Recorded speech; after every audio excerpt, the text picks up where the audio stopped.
చదవకుండా అయితే లేం కదా. మతం మార్చు అనే కాన్సెప్ట్ ఏంటండి? ఈ మనకి భారతదేశం తప్ప ఇంకో దేశం ఉందా అండి? వాళ్ళకు 50 దేశాలు ఉన్నాయి, లేదు క్రిస్టియన్స్ కూడా ఒక 50 దేశాలు ఉన్నాయి.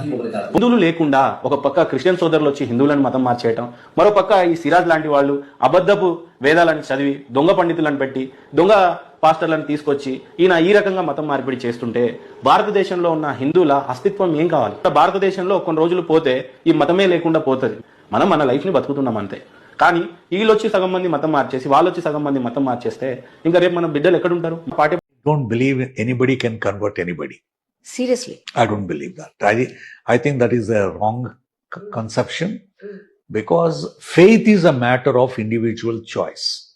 నేను రాముడిని పూజిస్తానా, వెంకటేశ్వర స్వామిని పూజిస్తానా, జీసస్ క్రైస్ట్ని పూజిస్తానా, లేకపోతే అల్లాని పూజిస్తానా అనేది is completely my choice, personal choice. నేను పలానా వ్యక్తి వచ్చి నన్ను మతం మార్చాడు అంటే నన్ను మీరు అవమానించినట్లే. అంటే నాకు వ్యక్తిత్వం లేదా, నేను మనిషిని కాదా, నేను ఆలోచించలేనా, నాకు ఒక స్పృహ లేదా?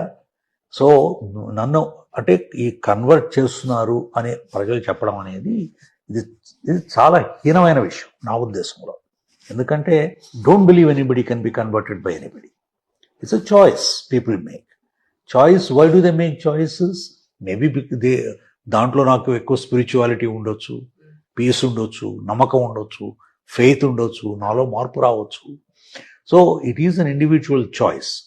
So I don't believe that somebody ఎవరో వచ్చి మనల్ని మతం మార్చేస్తున్నారు, ఈ మతం మార్చడం వలన మనం చాలా మనం తగ్గిపోతాం, మనం బలహీనపడిపోతాం అనుకునేది ఒక ఇన్సెక్యూరిటీ నుంచి వస్తుంది.